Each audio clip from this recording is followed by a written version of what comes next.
Here we go. Friday we talked about the basics of a projectile and defined what projectile motion is. Today it's about solving the problems. So I want to begin by just kind of starting with the basic problem. And these are each going to be kind of in three groups. And I always say that this is a type 1 problem in that it's the most basic kind of projectile that there is. And with each case, I'm going to add a wrinkle to the situation and also find a way to make it mathematically reasonable until we reach the final kind of problem where there's just no reasonability to it. It's tough. You have to do a lot of math. So we're going to start with this one. And the idea here is I'm going to have a guy is filming a movie, and they're going to have a car jump off a building. And when a car drive off a building, and the driving of the car off the building at 15 meters per second, 20 meters above the ground. We want to figure out where does the production company have to set up on the ground to observe the car crashing for the movie. So we know the car is going to fall down this way, and there's going to be some place where the car is going to strike the ground. Our goal is to figure out the range of this projectile, and range is the horizontal displacement. Now, me drawing a picture of this certainly helps you see where all the things go, but you're going to have to be able to draw that picture. And from there, you're going to have to be able to figure out how to place the information that's being given in an organized fashion. Now, I had recommended this fashion last Friday, but it was Friday and, a long time ago. So I want to kind of reiterate that the object has only one motion. That blue path is its trajectory, but we can break that motion up into a horizontal part and a vertical part. Remember, it's two-dimensional motion, but there's an acceleration in only one of those dimensions. So if we break up the velocity into a horizontal part and a vertical part, the vertical part will obey all of the things we talked about a couple weeks ago when it comes to uniform accelerated motion. It's going to have an initial velocity that's going to be acted on by gravity, which is going to cause it to change. That gravity is going to be the acceleration of the object. It's going to have a displacement where it's going to go from one level to another, and it's going to move sideways. So at the same time, there's a horizontal displacement. There is the horizontal velocity and the time. The thing that brings this problem into an organized fashion for solving is the fact that the time it takes to fall is the same as the time it takes to move sideways. We are going to be attempting to figure out if there's enough information to solve for the time. Generally, if you're asked about the range of the problem, you're probably given enough vertical information to find the time. But you might be asked like how high the object started, so you'll have to be given enough information on the horizontal side to figure that out. But they've got to provide you with enough information. One of the problems, though, is that you got three velocities here, and you're going to have to find where the velocities go. A lot of times, students make mistakes just figuring out how to categorize the information that they've been given. Now, since some students have done this before and some haven't, let me talk to the folks who this is the first time you've done projectile motion. Although these were all defined for you already and are defined for you on the board behind me, let's just make sure we understand what these things are. Delta y is going to be the change in height of the object. It's in the vertical direction, so it will be the absolute vertical displacement. Be careful though, don't answer questions like how tall is the building and say it's negative 20. The building won't be negative 20 meters tall, but the car could have a displacement of negative 20 meters. So answer your questions based on what they ask, but also recognize that these are vector quantities and their direction is going to have to be important. Vy naught is the initial vertical velocity. It's how fast it's moving up or down at the start of your problem. Again, Vy naught is the initial vertical velocity. It's how fast you're moving up or down at the start of the problem. You will very likely have that value or something to use there. On the other hand, Vy is how fast it's going sometime in the future. You are very unlikely to have this number, so if you write a number there, you had better second check yourself and take a look, because there's probably a mistake. Very seldom do they tell us how fast it's going when it hits the ground. A, acceleration. It's going to be how much the object's velocity changes. And let's be really clear, almost all of our projectiles are all in the Earth's atmosphere, so we're talking about G. The only time it probably won't be G is if it's like on Mars or on the moon or something like that, but I think you can all probably rest assured it's probably going to be 10 or 9.8. Now, I don't think I have to tell you what time is, but I do need to suggest and understand that delta x is sometimes called the range. I will often call it the range, but it is how far it moves sideways. While at the same time, Vx is its horizontal velocity. It's the speed at which it's moving sideways. And since it's not accelerating in the horizontal direction, it's a constant. Whatever the initial horizontal velocity is, it's also the final horizontal velocity. So when you're given a problem, you're going to be given enough information so that you can usually solve for the time on one side and plug it into the other. This problem is no exception. We're told that the car descends 20 meters. That it's probably being pulled down by gravity, 10 meters per second squared, and that at the time it leaves the building, it's moving sideways at 15 meters per second. Now, as it is, there's not enough information to solve this. There must be something else that we haven't thought of that we need to put here. Yes? It might not, doesn't the initial velocity for vertical is 0? Yeah. If it's driving off the roof, it probably doesn't have an initial vertical velocity. So often you've got to use your intuition or what the problem is talking about. Is there a 0 that you can use here? Now, I do think it's going to become more and more important that you remember that we have, vector quantities here. And because of that, it's now two-dimensional. Consider what you want to call positive both horizontally and what you want to call positive vertically. Now, I see no reason why we couldn't say upwards is negative. That would make both of these positive. That might be easier for you to work with.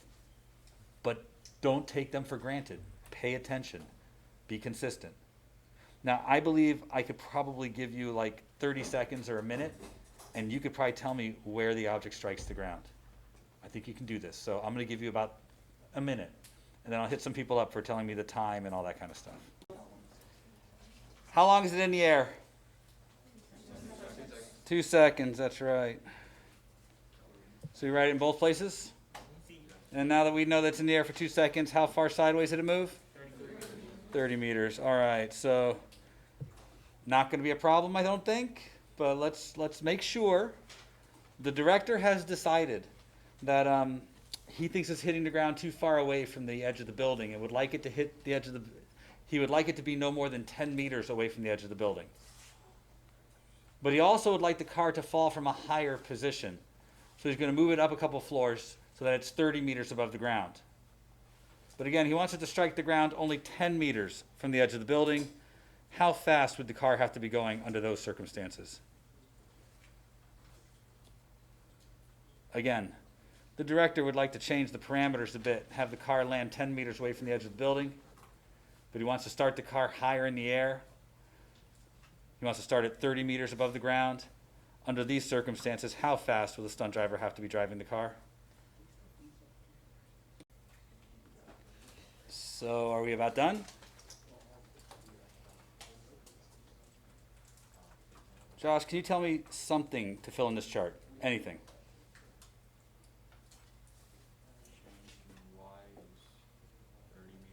All right, change the y 30 meters. Allison, can you give me something else? Change an axis 10. Uh-oh, I forgot I have two Allisons. Go ahead. What'd you say? Change an axis 10. Change the axis 10 meters. Allison, can you give me something else? Acceleration's 10 miles per second. 10 meters per second squared? Yeah. Excellent. Are we going to make upwards positive or are we going to make upwards negative? All right, so that means we can make both of these positive. Not going to be able to solve this unless I have at least one more piece of information on one side or the other. Yes, sir? Initial vertical velocity is 0. Sure. I'm going to stay with that theme. So That's enough information to figure out the time? You guys understood the difference in this question? You're looking for the velocity, right? Was it much harder? No. So how many seconds is it in the air for? 2.4 seconds? Not bad. So 10 divided by 2.4 gave you your velocity? All right, so I'm thinking this isn't so terrible, but let's just try one more because it's easy when it's all drawn in front of you. Perhaps with a change it might be harder, so I'm not going to draw this one out. In order to put out a forest fire, a plane has to release the water 300 meters before it makes it to the fire so that it can steer away in time. The plane's traveling 75 meters per second.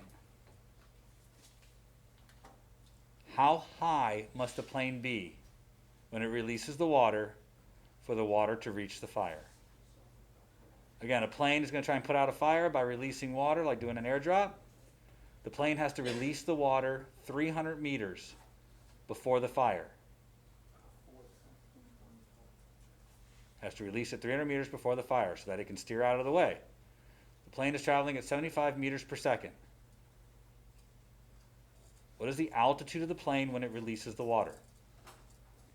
You may assume the plane is flying in level flight, and you may assume that the water is traveling the same speed as the plane because it's inside the plane. If you're confused, draw a picture.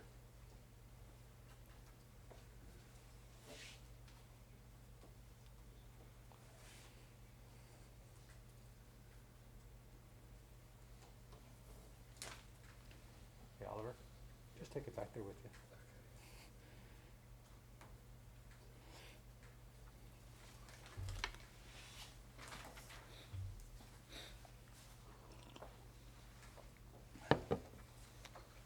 So I've got more boxes. We're good.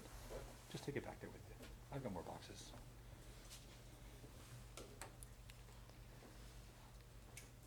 So again, the plane has to release the water 300 meters before the fire. It's traveling at 75 meters per second in level flight. What altitude does the plane have to release the water to hit the fire?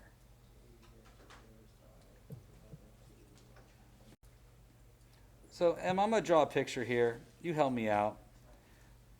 This is the ground.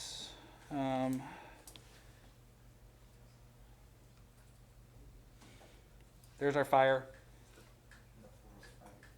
That's our forest fire, yep. It's a forest fire. Here's our plane. There's the water.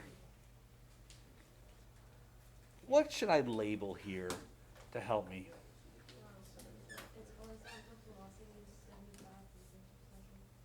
Okay, and where over in the chart would I place that?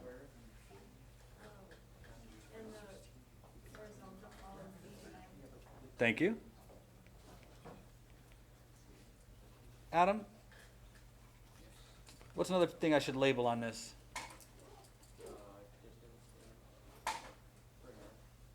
Well, how would I label distance? You're going to have to help me out with that.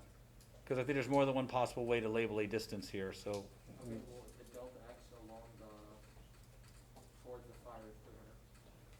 All right. And where in the chart should I put this? Thank you. Have a good week. All right. So, let's see. Sam, is there anything else that's been given in the problem? You can say acceleration is 10 meters per second squared. I think we could say that, sure. Still don't know if I'm in a position to solve this yet. There's probably got to be something else here. Yes, sir? Wouldn't VYO be 0? Yeah, all of these have had kind of this shared idea that we don't have a vertical velocity at the start. But I think we had enough to get the time even before we decided that, didn't we? So we can get that here this time because we have both horizontal pieces. So how long does it take the water to reach the fire? 4 seconds. Excellent. So that gave us 3 pieces of information here to figure out what delta y is going to be. Now, here's the thing. If you left A positive or if you left A negative, that's going to determine the sign for your answer. But your answer should be a positive number regardless. The altitude of the plane is not likely to be negative. Does that make sense? So make sure you understand what it means when you get an answer. I don't know what the altitude of the plane was supposed to be, though. Did you figure it out? 80? 80 meters. Yay. Unlikely, but okay. So are we ready to maybe change this a bit? Because, I mean, I hope you've noticed that all of these have had kind of the same theme here, right? But that's not really what projectiles are going to be like. So let's go ahead and turn it up to real projectiles, or at least something more real, where our projectile is going to be given some kind of an initial launch.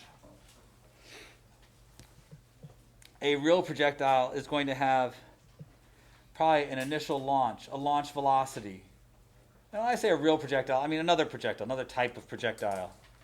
And we'll probably be given a launch angle. Now, that's still going to produce a trajectory. It's going to be curved, something like that.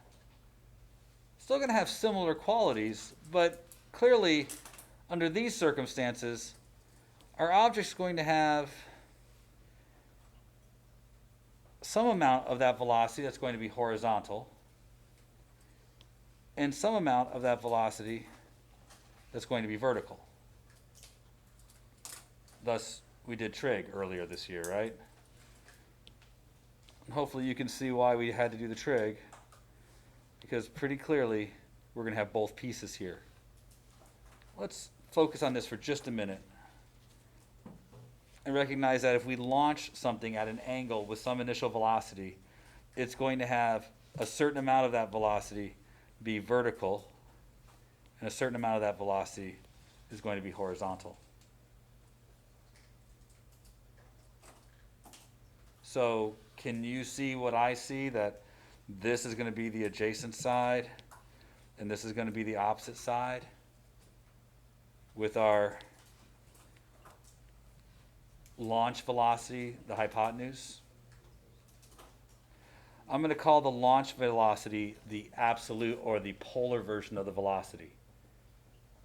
So if I give you a launch velocity and an angle, I'm going to label that velocity V0 and call it the launch velocity. It is neither horizontal or vertical, it is both. It has a component in each. And it's up to you to do the trig. Now, I don't have an actual angle here or an actual value, but I have some placeholders that I could use for this. Meaning this triangle is going to be the same way every single time I draw it. The opposite side is always going to be the vertical velocity, and the adjacent side is always going to be the horizontal velocity, which means sine theta, which is opposite over hypotenuse, is always going to be the initial y velocity divided by the launch velocity, because sine is opposite over hypotenuse. And cosine theta is always going to be the adjacent side over the hypotenuse, or the horizontal velocity over the launch velocity. Now, doing a little bit of algebra, this means that the initial y velocity will always be the launch velocity times the sine of the angle. Always. And the horizontal velocity will be the launch velocity times the cosine of the angle. These will always be true for projectiles. Which means you can just put it in your chart that way. Every time you set up your chart, set it up knowing that the horizontal velocity and the vertical velocity come from the launch velocity and the angle. Sine goes with vertical, cosine goes with horizontal. We have very few things in this class that are always going to be the same. This is one of them. Now, I like to call this a type 2 problem because it also has a simplification. This is like kicking a ball, from the street, goes up and comes back down, or throwing a ball with a friend, or hitting a golf ball on level ground. In all of these problems, delta y equals 0 if it lands at the same height it was launched. we know how valuable putting a 0 in a problem can be. It makes it easier to solve.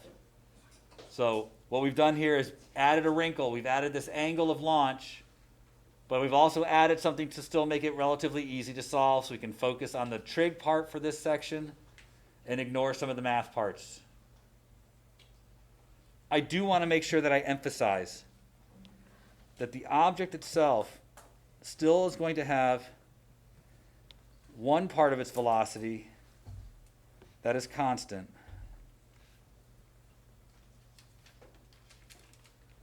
That's still no different. The horizontal velocity still stays the same.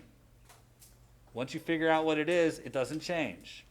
So the horizontal velocity is always going to be the same value because it's not experiencing an acceleration. But the vertical velocity, it's going to be changing. In fact, it could be 0 here. Starts coming back down. But these are just the components of its velocity. They're not the actual object's velocity. At any one time, the object has a velocity, a single value that describes its actual motion at that moment. It's got a magnitude and it's got an angle. So you could be asked to figure out what the object's velocity and its angle of flight is.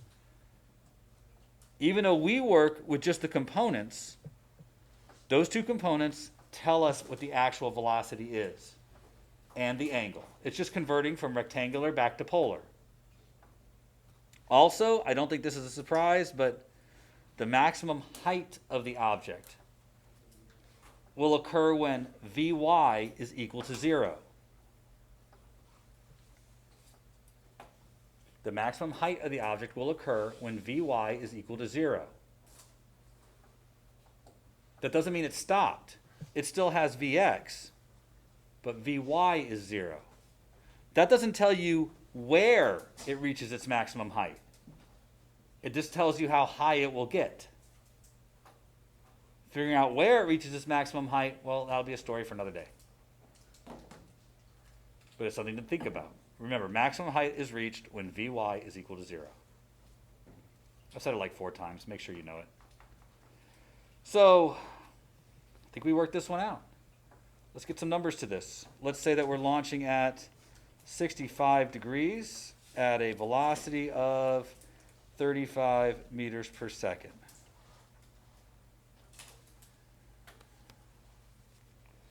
If you can't see that 65, I'll write it again. 65 degrees. Now before you launch into this, make sure your calculator's in degrees. Don't do the whole problem in radians. You'll be sad.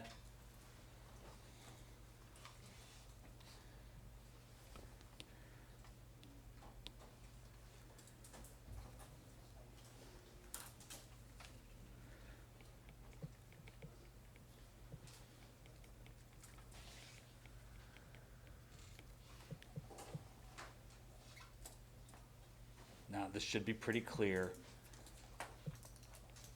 why I made delta y equal to 0. You should see what will happen when delta y isn't 0.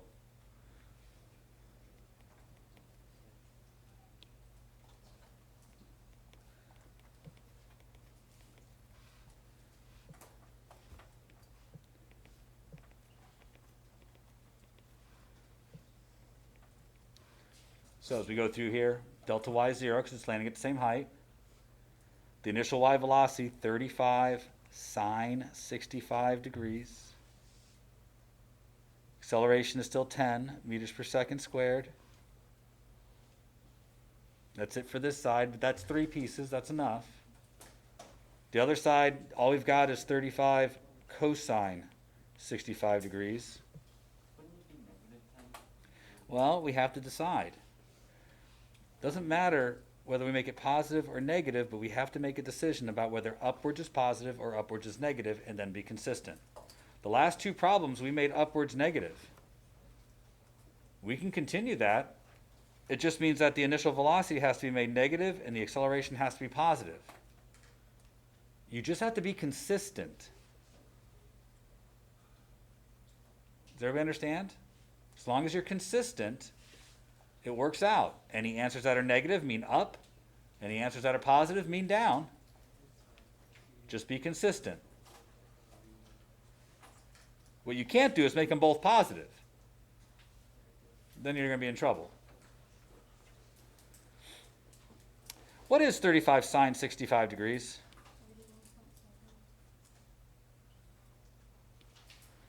31.7 meters per second. And what is 35 cosine 65 degrees? 14.8. 14? I think once we've done that, it's not too much work, is it? I'm thinking delta y equals 1/2 at squared plus vy initial times t. It's always nice to introduce another zero, isn't it? Makes this so you don't have to solve the quadratic, which is why we did it this way. Give us something else to work on. But when you're doing this, do me a favor. There's two answers for t. Don't throw them away. This is actually t times 5t minus 31.7. Right? I factor out a t. I don't divide by t because t has two answers, 0 and 31.7 divided by 5, which is like 6.3. All right. We asked math to tell us when the object was on the ground, and math told us it was on the ground at t equals 0 and at 6.3 seconds. Make sure you know why there's two answers. With a quadratic, there's always two answers. Everybody okay so far? Now, I don't need the first answer. I want to know where it is at 6.3 seconds, so I'm going to choose to put 6.3 seconds here to figure out what the range is.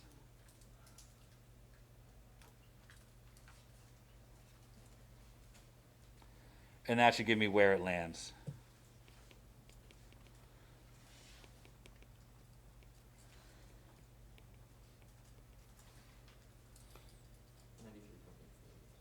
$93.8. 93.8. 0.8, yes. So I'm just going to put 94 meters. There's 5 minutes left, and you need practice here, but I don't want to change very much. I need you to see something else that is of interest to me. So I want you to do the problem again, but the only thing I want you to change is the angle. Okay? I want you to, instead of doing 65 degrees, I want you to change the 65 degrees to 25 degrees. And do it again, please.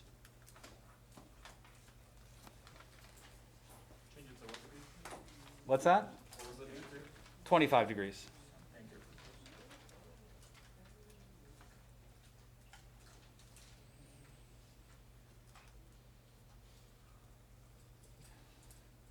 25 degrees is the complement to 65 degrees. So these should have just been switched from the last time. Do you see that? Next. It's in the air for a lot less time, isn't it? But didn't you get 94 meters again?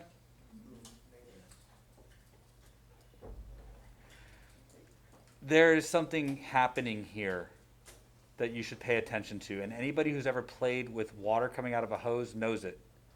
That you can point the water right in somebody's face and get them right in the face, or you can put it really up high and have it come all the way up down and hit them. You guys know what I'm talking about? Same thing here. These problems, the ones where we're on level ground, there's always two angles that will get you from point A to point B. And they're complementary angles. The high angle allows for the object to be in the air longer. So it gets it there over more time. The low angle gets it there faster. In football, you punt the ball to keep it in the air longer. But you throw the ball to get it there faster. So when the offense punts, they want the ball to stay in the air a long time so they can surround the little idiot who's going to catch it. But if you're in the offense, you get to throw the ball, you might go the same distance, but you want to throw it the low angle. Ball speed is probably about the same. But throwing at the low angle gets it there faster before the defenders have time to react. So the high angle and low angle only exist for these problems, ones where the object has a delta y of 0. But there's always two angles. Wednesday, we're going to prove mathematically why that's true.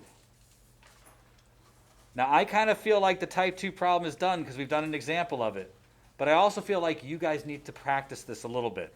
If you're new to this, I'm posting something called a projectile primer.